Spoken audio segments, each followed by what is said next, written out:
अस्सलाम वालेकुम 10th class. आज हम यूनिट नंबर 12 का थ्योरम नंबर 2 जो है उसको सॉल्व करने जा रहे हैं। तो थ्योरम नंबर 2 जो है वो हम थ्योरम नंबर 1 के रेफरेंस से ही सॉल्व करेंगे। सो उसे आप अपने माइंड में लाइए थ्योरम नंबर 1 को। थ्योरम नंबर 1 की स्टेटमेंट क्या थी कि अगर एक सर्कल हम लेते हैं और उसकी माइनर आर्क से बनने वाला जो एंगल है सेंट्रल एंगल वो डबल होगा उस एंगल से जो कि मेजर आर्क से बनेगी। तो मेजर आर्क से बनने वाले एंगल का नाम है सरकम एंगल। तो दैट्स मीन कि सेंट्रल एंगल जो है वो डबल है किससे? सरकम एंगल से। ठीक है, ये चीज़ आपने माइंड में रखनी है। इसमें हमने क्या प्रूव करना है कि any two angle in the same segment of a circle are equal. कि अगर क्या करते हैं कि आप दो ऐसे एंगल चूज़ करते हैं जो कि सर्कल के एक ही सेगमेंट पर बन रहे हैं तो वो हमेशा मेजरमेंट में क्या होंगे? इक्वल होंगे। ये हमने प्रूव करना है। और करें, ये आपके पास एक सर्कल है जिसका सेंटर क्या है? ओ। अगर आप जो है ना ओ जो सेंटर है उसमें से अगर एक कार्ड पास कराते हो, यानी एक लाइन सेगमेंट ड्रा करते हो जो ओ सेंटर में से पास होता हुआ बाउंड्री तक जाएगा तो वो डायमीटर कहलाएगा सर्कल का। तो सर्कल का जो डायमीटर होता है वो सर्कल को टू पार्ट्स में डिवाइड कर देता है। तो वो जो पार्ट्स होते हैं ना, टू पार्ट्स, वो उसके टू सेगमेंट हो जाते हैं। ठीक है, अब देखें कि अगर सेंटर में से कार्ड पास होगा तो वो उसे टू इक्वल सेगमेंट में डिवाइड करेगा। लेकिन अगर सेंटर से थोड़ा हम ऊपर कार्ड ड्रा कर लेंगे या सेंटर से नीचे कार्ड ड्रा करेंगे तो वो जो है ना सर्कल को टू इक्वल सेगमेंट में डिवाइड करने की बजाय एक छोटे हिस्से में और एक बड़े हिस्से में डिवाइड कर देगा। तो जो छोटा हिस्सा होगा वो क्या कहलाएगा? माइनर सेगमेंट, और जो बड़ा होगा वो क्या कहलाएगा? Major segment.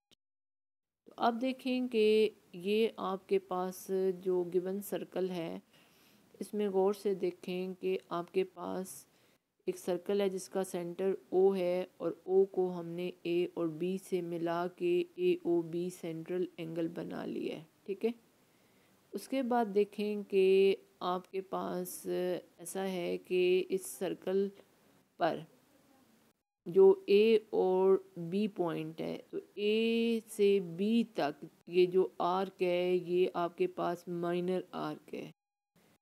और अगर हम ए सी डी बी यानी ए से सी, सी से डी, डी से बी तक पहुँचें तो ये आपके पास मेजर आर्क होगी क्योंकि ये हाफ से ज़्यादा सर्कल को कवर कर रही है। ठीक है, अब हम ऐसा करते हैं कि ये जो दो पॉइंट हमने ए बी के अलावा लिए हैं सी और डी, तो सी को हम ए के साथ मिला देते हैं और बी के साथ मिला देते हैं, और डी पॉइंट को भी ए और बी के साथ मिला देते हैं। तो देखें कि एक एंगल आपके पास बनेगा ए सी बी। एक एंगल क्या बनेगा? गौर से देखें, ए सी बी, और दूसरा बनेगा ए डी बी। तो ये दो सरकम एंगल हैं क्योंकि ये मेजर आर्क की वजह से बन रहे हैं। लेकिन गौर करें कि ये जो है ना सर्कल का जो ए सेगमेंट है सेम सेगमेंट के अंदर बन रहे हैं या एक ही हिस्से के अंदर बन रहे हैं। ठीक है ना, तो ये दोनों जो है ना मेजरमेंट में इक्वल होने चाहिए। ये हम साबित करने जा रहे हैं कि ये दोनों इक्वल होंगे। ठीक है ना, तो और से देखें कि ए सी बी एक सरकम एंगल हुआ, ए डी बी दूसरा हुआ, और सेंट्रल एंगल कौन सा हुआ? ए ओ बी हुआ। ठीक है, अब देखें कि थ्योरम के अकॉर्डिंग हमारे पास गिवन क्या है कि angle A C B and angle A D B are the circum angles. ये दोनों सरकम एंगल हैं और क्या हैं? In the same segment of the circle with centre O. ठीक है, अब हमने साबित क्या करना है? टू प्रूव हमारे पास क्या है कि major angle A C B is equal to major angle A D B. कि major angle A C B और ए डी बी दोनों क्या हैं? इक्वल। ये हमने प्रूव करना है। कंस्ट्रक्शन हमने क्या की कि हमने ओ को ए के साथ और ओ को बी के साथ मिलाया, ठीक है। ये देखें, so that the angle A O B is the central angle, ठीक है। तो ये हमारे पास कंस्ट्रक्शन हो गई। गिवन क्या है कि दो एंगल हैं ए सी बी और ए डी बी, और दोनों क्या हैं, सरकम एंगल हैं, और जो सर्कल का जो है ना सेम जो पार्ट है या सेगमेंट है उसके अंदर बन रहे हैं, ठीक है। और साबित हमने यानी टू प्रूव हमारे पास ये है कि हमने साबित करना है कि ये दोनों एंगल मेजरमेंट में क्या हैं, इक्वल। और कंस्ट्रक्शन हमने ये की है कि ओ को ए के साथ और ओ को बी के साथ मिला दिया है और इस एंगल को नाम दे दिया है सेंट्रल एंगल का, क्योंकि ये माइनर आर की वजह से बन रहा है।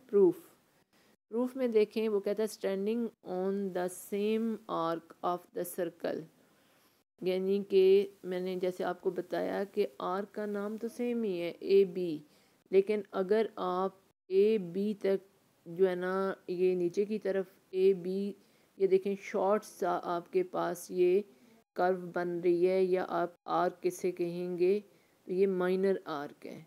और ए से सी फिर डी और फिर बी तक जाएंगे तो ये भी ए बी ही आर्क कहलाएगी, लेकिन ये मेजर कहलाएगी। तो वो कह रहा है कि यहाँ पे उसका मकसद ये है कि standing on the same arc A B of the circle, कि अगर आप जो है ना मेजर आर्क अगर इसको कंसिडर करेंगे ए बी को, तो दो आपके पास सरकम एंगल बनेंगे, और ए बी को अगर माइनर आर्क के हिसाब से कंसिडर करेंगे तो फिर सेंट्रल एंगल आपके पास बनेगा। Angle A O B is the central angle, where as angle A C B and A D B are circum angles, ठीक है। ये बात समझ आई आपको कि अगर उस पूरा नाम मैं यहाँ पे आपको जो है ना ताकि आपको क्लियर हो जाए कि ए सी डी बी, लेकिन एक्चुअली ये ए से बी तक एक जो है ना हाफ से ज़्यादा सर्कल के एरिया को कवर करती हुई आर्क है, जो कि मेजर आर्क है, और ये दो सरकम एंगल बना रही है। और नीचे की तरफ ए बी अगर चलें तो ये एक माइनर आर्क है जो कि central angle A O B बना रही है, ठीक है। तो इसलिए उसने कहा है कि उस ए की आर्क की बात होगी, जो अगर माइनर ले रहे हैं तो फिर सेंट्रल एंगल, मेजर ले रहे हैं तो सरकम एंगल, ठीक है।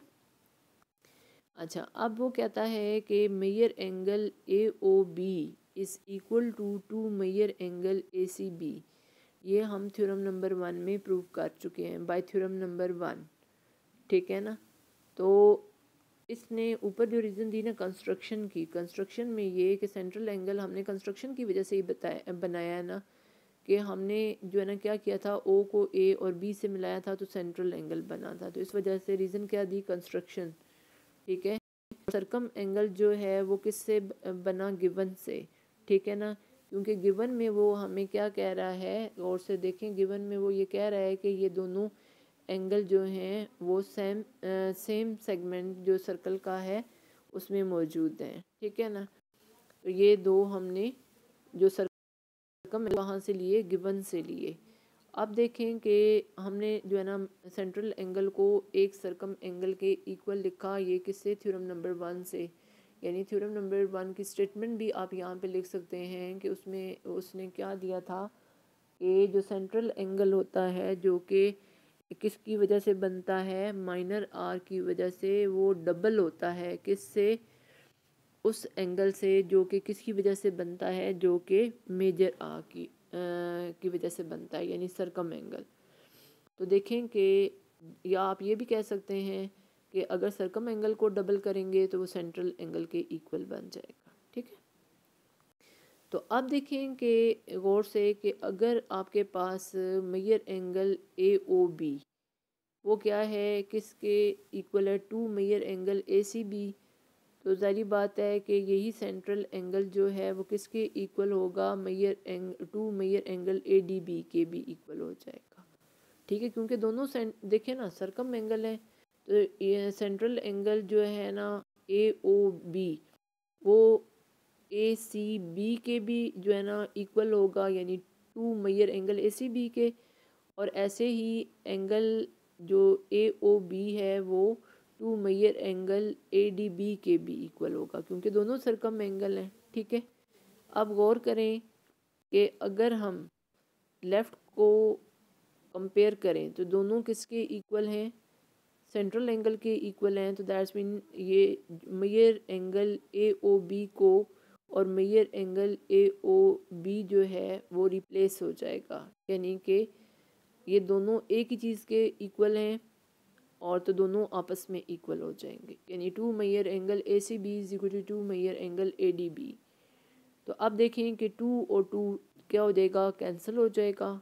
तो आपके पास क्या आ जाएगा, major angle A C B is equal to major angle A D B. तो ये दोनों जो आपके पास एंगल थे वो क्या हो गए, प्रूव हो गए कि मेजरमेंट में क्या है, इक्वल है। ठीक है, तो इसमें हमने ख़ुद से ऐसा कुछ प्रूव करना नहीं था, बस रेफरेंस यूज़ करना है और इन दो एंगल को इक्वल प्रूव कर देना है। क्योंकि देखें कि ज़्यादा काम तो हमने थ्योरम नंबर 1 का हवाला बस दे दिया, क्योंकि उसमें ये काम हुआ हुआ है, उसने ये साबित किया हुआ है, यानी प्रूव्ड बात है, साबित शुदा बात है कि जो आपके पास सेंट्रल एंगल होता है वो हमेशा सरकम एंगल को डबल करेंगे तो तब वो इक्वल होगा। यानी सेंट्रल एंगल और सरकम एंगल जो है वो तब इक्वल होंगे जब आप क्या करोगे, सरकम एंगल को डबल करोगे। ठीक है, तो ये चीज़ हम थ्योरम नंबर 1 में प्रूव कर चुके थे। तो यहाँ हमने वो रेफरेंस या हवाला इस्तेमाल करते हुए तो क्या किया कि पहले सेंट्रल एंगल को एक सरकम एंगल के और फिर सेंट्रल एंगल को दूसरे सरकम एंगल के इक्वल प्रूव किया, और फिर जो दोनों एक ही चीज़ के इक्वल हैं तो ट्रांजिटिव प्रॉपर्टी भी आप कह सकते हैं कि यूज़ करके हमने इसको क्या कर दिया कि दोनों सरकम एंगल को क्या कर दिया, इक्वल प्रूव किया। तो यहाँ हमारे पास जो 2 आया तो 2 से 2 क्या हो जाएगा, कैंसिल हो जाएगा। तो जो हमारा टू प्रूव है वो हमारे पास आ जाएगा कि major angle A C B is equal to major angle A D B. I hope कि ये आपको क्लियर हो गया होगा।